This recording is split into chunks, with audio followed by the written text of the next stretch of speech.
Ladies and gentlemen, welcome to Siboga TV, which is the home of politics.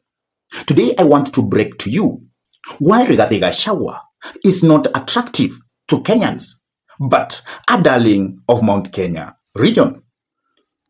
In Kenya's unpredictable political arena, one man continues to divide opinions sharply. Deputy President, the former Rigathi Gachagua. To many Kenyans across the nation, he represents the rough and apologetic face of tribal politics. But in Mount Kenya region, he is seen differently as a royal son, a defender, and a voice of the forgotten. So, why is Rigathi Gachagua unattractive to the broader Kenyan audience, yet a darling within his own backyard? Let us break it down. Gachagua now famous share narrative. The idea that government benefits should go to those who voted for it has become both his weapon and his wound. In the Mount Kenya region, this message hits home. For years, locals have felt that despite their massive voting numbers, they rarely enjoy a fair share of government development. So, when Gachagua declared that government is like a company and shareholders must get their dividends, many Mount Kenya voters cheered. They saw him in him a leader bold enough to demand what the mountain deserves. But across Kenya, the reaction was very different. To many, it sounded defensive, even dangerous. It painted Gachagua as a man willing to exclude entire regions from national development. And in a nation already scared by tribal divisions, that statement made him a hero at home, but a stranger across the country. Let us also break down about his perceived as being a tribalistic man. Rigathi Gachagua's speeches often revolve around defending Mount Kenya interests. He proudly calls himself the son of Mau Mau, a man whose royalty is first and foremost to the mountain. To his regional supporters, that is patriotism, he is seen as the new protector of Mount Kenya's political voice after Uhuru Kenyatta's exit from the active politics. They believe he is the one ensuring that the mountain remains strong and united. But to many other Kenyans, that royalty looks like too narrow. It sounds like tribal politics all over again. A man who stands for his people, not for all people. In a national politics, unity wins hearts. And Gachagua's brand of regional royalty makes him look like a tribal champion, not a national unifier.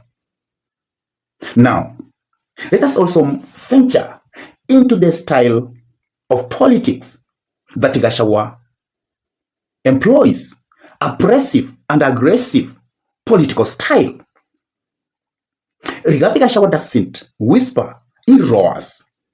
He is loud, firm, and confrontational, traits that have followed him since his days as tough district officer. To his supporters, that is leadership, they admire his courage, his willingness to say things others only whisper. They call him a man who fights for the truth, no matter the cost. But to many Kenyans, his aggressiveness is a turnoff. It often comes across as arrogance or even intimidation. He attacks critics in public, mocks opponents, and rarely apologizes. In a modern democracy where diplomacy and calm matters, Gachagua's raw energy sometimes doesn't make harm than good. It makes him look like a political warrior, not a national statesman. And now, let us try to look at his perceived as being a dictator or being dictatorial. Another showdown that follows Rigathi Gachagua is the image of a man who prefers control over consultation. In Mount Kenya politics, Gachagua has been accused of silencing dissenting voices, warning MPs who oppose him and insist that the region must speak in one voice. To his royalists, that is his strength, a leader who won't let internal division weaken the mountain.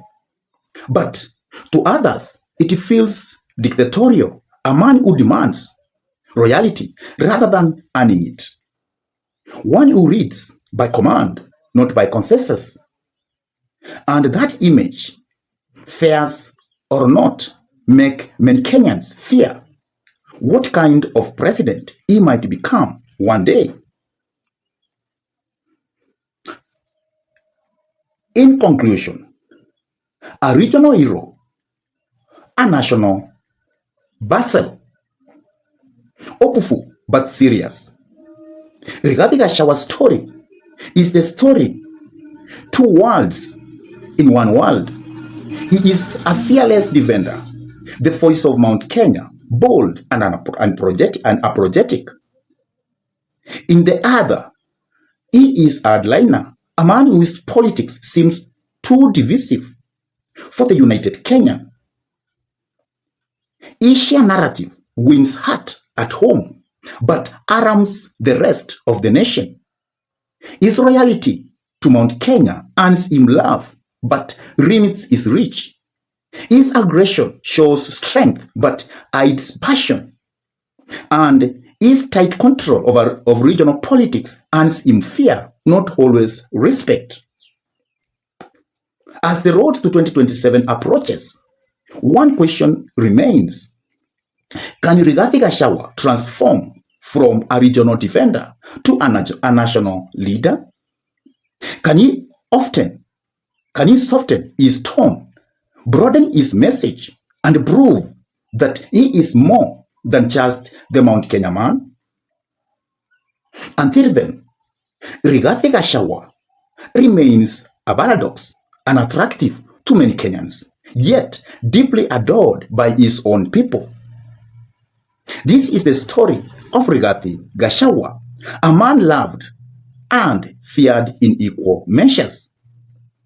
If you enjoyed this political analysis, please remember to like, share, subscribe for more stories shaping Kenya's political future.